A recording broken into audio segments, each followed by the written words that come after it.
नमस्कार दोस्तों, मैं doctor Vikram Sharma. Shoulder injury से जुड़े हुए इस दूसरे वीडियो में आपका स्वागत है।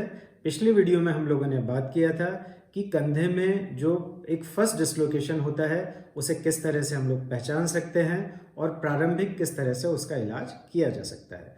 तो हम लोगों ने बात किया था कि जब भी शोल्डर का डिस्लोकेशन होता है तो ये जो हाथ का गोला है ये यहाँ पे आगे की तरफ दिखाई देगा। डेफिनेटली किसी मेडिकल सेंटर पे ही इसका रिडक्शन होना चाहिए। दोस्तों, बहुत अच्छी तरह से आप लोगों को ध्यान रहे कि जबकि रिडक्शन किया जाता है तो हमारे हाथ को एक इमोबिलाइजर में मतलब इस अवस्था में रखा जाता है जिससे कि आगे का जो हमारा लेब्रम फटा है उसमें जितना भी हीलिंग का पोटेंशियल है वो हील हो पाए। अक्सर ये गलती की जाती है कि ये जो 3 वीक का इमोबिलाइजेशन है पेशेंट्स उसको फॉलो नहीं करते हैं, बीच में ही अपने हाथ को निकाल लेते हैं, मूवमेंट करना शुरू कर देते हैं।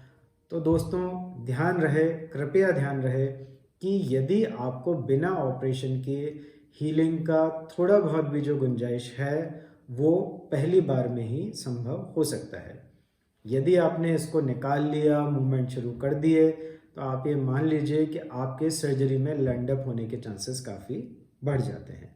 तो पहला पॉइंट यहाँ पर कि जब भी मेडिकल सेंटर पे आपके कंधे को इमोबिलाइज किया जाता है, इस अवस्था में रखा जाता है, तो कम से कम 3 वीक तक आप लोगों को इसे इसी स्थिति में रखना है। यदि आप ऐसा नहीं करते तो सर्जरी में कन्वर्ट होने के काफ़ी चांसेस होते हैं। दोस्तों, जब शोल्डर डिसलोकेशन पहली बार हुआ, आप लोगों ने 3 वीक इसको इमोबिलाइज रखा, तो उसके बाद में आप जब भी अपने डॉक्टर साहब के पास में जाते हैं तो धीरे धीरे इसके वो मूवमेंट शुरू करते हैं। पहले पैसिव मूवमेंट शुरू किया जाता है, मतलब आपके फिजियोथेरेपिस्ट अपने हाथ की मदद से इस जॉइंट को धीरे धीरे खोलते हैं। स्टेप 2, मांसपेशियों को स्ट्रेंथन करते हैं, मतलब स्कैपुला के स्टेबलाइजर्स और शोल्डर की जो रोटेटर कफ होती हैं उनको स्ट्रेंथन करते हैं और धीरे धीरे आपको चैलेंजिंग एक्टिविटीज़ की तरफ डालते हैं। यदि यहाँ पे आपको सिम्टम आने लगता है तो दोबारा उसे रीअसेस किया जा सकता है और उसी असेसमेंट के आधार पे आगे बढ़ने का डिसीजन आपके डॉक्टर साहब ले सकते हैं। दोस्तों, इसी कंडीशन में जो दूसरी अवस्था होती है जिससे हम लोग को बार बार इनकाउंटर होना पड़ता है कि आप में से कितने लोग एक जो फर्स्ट डिस्लोकेशन होता है उसको कभी सीरियसली नहीं लेते हैं, दोबारा अपना स्पोर्ट्स शुरू कर देते हैं, बहुत जल्दी इमोबिलाइज नहीं रखते हैं। क्या परिणाम होता है कि कंधे का बार बार उतरना, जिसे बोला जाता है रिकरेंट शोल्डर डिस्लोकेशन। मतलब आप कुछ भी एक्टिविटी करेंगे स्पेशली जिसमें हाथ इस पोजीशन में जाता है, मतलब कोई थ्रोइंग मूवमेंट करेंगे, आपको एक एप्रीहेंशन महसूस होगा। ऐसा लगेगा इस कंधे में स्थिरता की थोड़ी कमी है क्योंकि आपके पास में एक नॉर्मल शोल्डर है और एक बीमार शोल्डर है। तो आप लोगों को बहुत आसानी से आप ये अप्रिशिएट कर सकते हैं कि आपके शोल्डर के अंदर एक किस्म का स्टेबिलिटी नहीं है। आप में से कितने लोग अपना लाइफ स्टाइल मॉडिफाई कर लेते हैं, मतलब ओवर आर्म थ्रोइंग नहीं करते, अंडर आर्म करेंगे, हाथ को नीचे करने के जो काम है क्योंकि उसमें आप कंफर्टेबल होते हैं, उसमें शोल्डर डिस्लोकेशन के सिम्टम नहीं आते हैं, तो आप लोग वो काम करने लग जाते हैं और आप लोग ऐसा अज्यूम करते हैं कि आप बिल्कुल नॉर्मल हैं।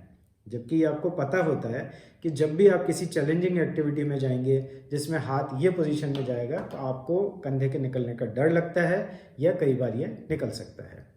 दोस्तों, कई बार जब बार बार ये डिस्लोकेशन होने लगता है तो बीच की जो लेब्रम होती है उसमें काफ़ी ज़्यादा डैमेजेस हो जाते हैं। मतलब ये कंधा निकलेगा, बार बार उस पोजीशन में गया तो उसके रास्ते में जितनी भी मांसपेशियां आती हैं, जितने भी सॉफ्ट टिश्यू के स्ट्रक्चर्स आते हैं उनमें डैमेज काफ़ी बार बार होने लगता है।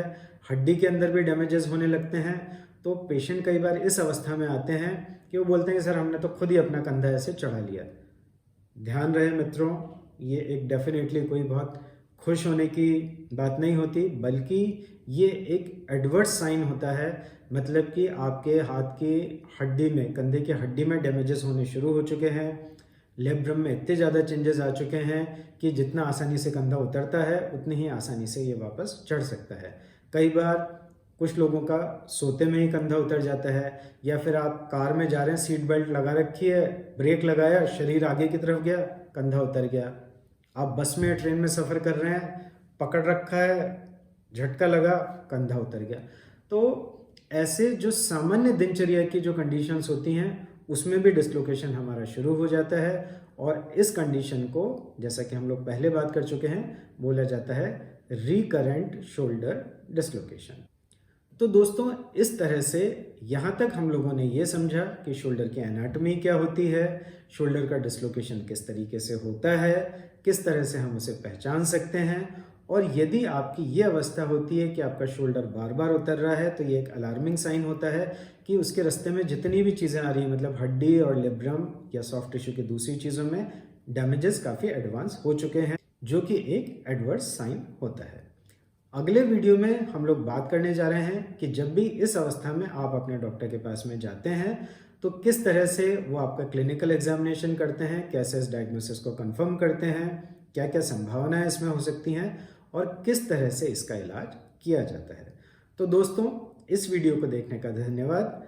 आपके मन में यदि इस विषय में कोई भी क्वेरी है तो आप कमेंट बॉक्स में डाल सकते हैं या फिर आप हमारी व्हाट्सएप हेल्पलाइन 9587077444 पे संपर्क कर सकते हैं। तो दोस्तों stay injury free. Thanks for watching this video. Thank you.